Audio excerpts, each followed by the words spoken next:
والإسلام ديني ومحمدا رسول الله.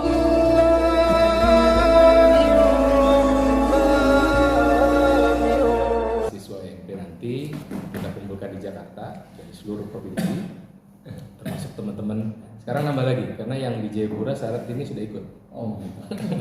Kemarin ada 50 peserta yang kemarin saya ada di Adipura. Nah, mereka ikut, ada beberapa yang tapi tidak semuanya. Jadi kita seleksi dulu siapa-siapa saja yang kira-kira capable dan cukup layak untuk ikut di AMP.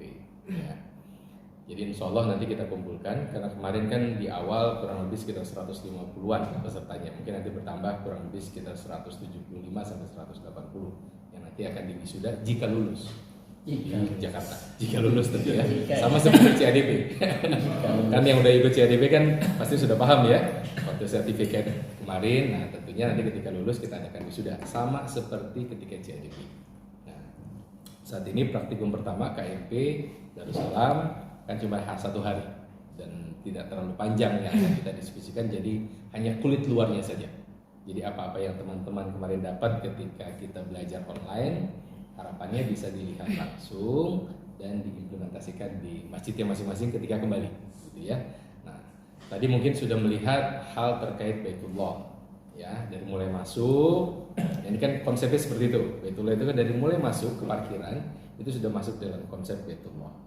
Bagaimana teman-teman yang bertugas di depan, di frontliner kita, teman-teman security terutama, bagaimana ketika dia menyapa jamaah. Nah, nanti mohon teman-teman pun ketika nanti sudah kembali ke masjidnya masing-masing, teman-teman security atau apapun yang bertugas di depan, sapa jamaahnya. Jadi tampilkan senyum terbaik, gitu ya. Walaupun di rumah lagi pusing, gitu ya. Walaupun di rumah lagi pusing, satpam atau siapapun juga itu ya upayakan supaya menampilkan senyum terbaik. Menyapa, assalamualaikum dan lain-lain. Nah itu tadi mungkin teman-teman lihat, kalau memang ada yang perlu dikoreksi, sampaikan ke saya. Nanti mungkin ada perlu kita perbaikan. Nah, ketika masuk, nah nanti harapannya kita biasanya kalau ketika sholat itu ada penyambut jamaah. Biasanya ada teman-teman marbot atau teman-teman dari sekretariat itu yang bertugas menyambut jamaah. Biasanya ketika mau sholat itu di depan itu ada penyambut jamaah. Nah, teman-teman tolong siapkan itu. Sama seperti kita masuk ke hotel. Kita masuk ke hotel biasanya ada yang bukain pintu untuk menyambut kita. Nah, harapannya di masjid pun lakukan hal yang demikian. Ini kaitannya dengan fungsi Baitullah. Ya. Terus ketika masuk ke area toilet, nah cuma sayangnya tadi lagi masih banyak pembangunan ya, jadi kurang nyaman untuk masuknya. Tapi paling tidak toiletnya pun harus ada flow yang baik dari mulai ketika masuk dan keluarnya. Jangan sampai keluar dan masuk di flow yang sama. Jadi ketika masuk, nanti keluarnya itu di tempat yang berbeda. Jadi kalau bisa 2 ya pintunya ya. Nah ini di masjid-masjid harapannya juga demikian. Jadi 2 pintu ketika masuk dan keluar itu harus berbeda. Dan kalau bisa ada air untuk membersihkan, ya mungkin kalau ada najis apapun yang terbawa. Nah, jadi bisa ada air. Jadi nanti mereka bisa bersih. Airnya selalu jalan. Jangan sampai airnya itu berhenti.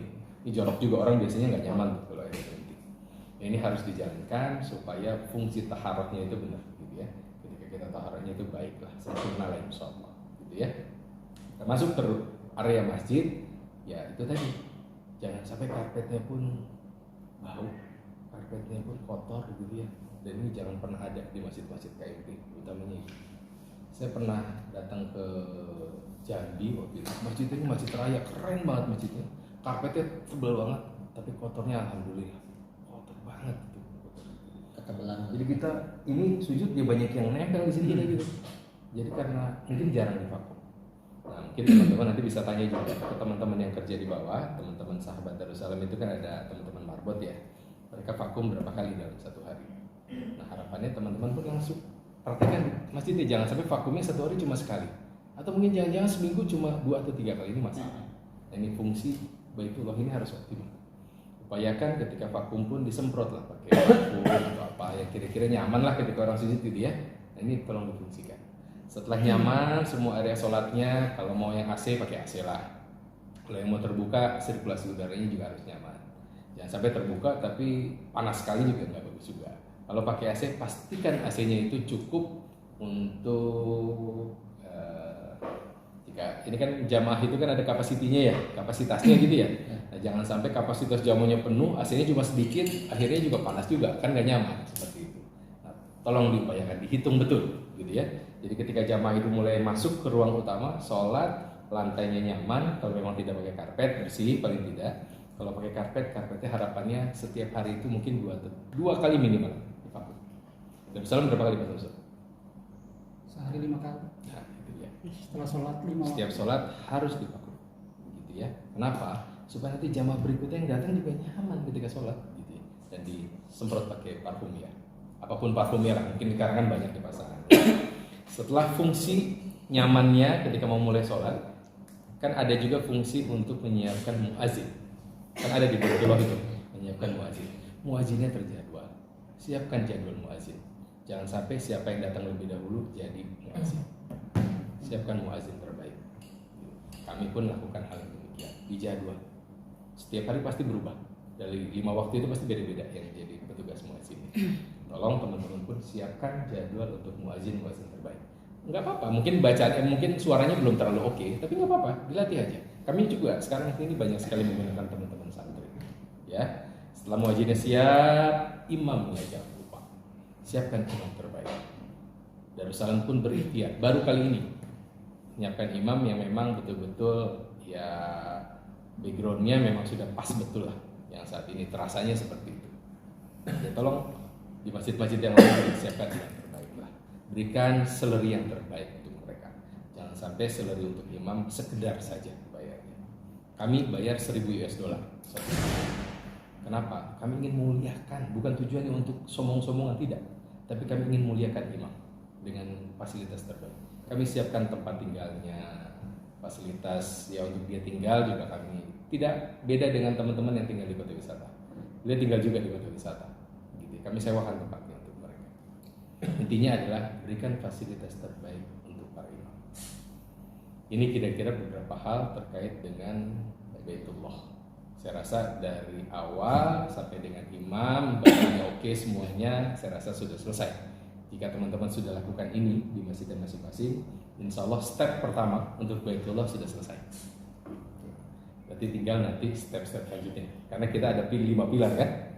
Nah, pilar yang pertama pasti Baitullahnya itu harus sudah selesai. Masjid KMP harapannya fungsi Baitullahnya dinyaman. Kemarin Ustaz Ari saya dengar masjidnya yang sebelumnya tidak pakai AC sekarang udah pakai AC. Keren kan jadinya kan? Nah, gitu. Harus ada improvement lah. Jadi minimal ada ketika benchmark ke masjid-masjid yang lain ada sesuatu yang berbeda. Kalau memang tidak menggunakan AC selama sirkulasi udaranya oke, itu lebih bagus lagi. Ya, green jadinya kan. Itu lebih nyaman. Kami pun Darussalam ini sebelumnya tidak pakai AC. Karena dulu flow-nya oke tuh. Cuma sekarang karena banyak kaca, agak sulit kalau nggak pakai AC. Ntar yang di dalam panas semuanya nih. Bututin ntar marah-marah itu. Karena bajunya penuh sama keringat gitu kan, kan masalah.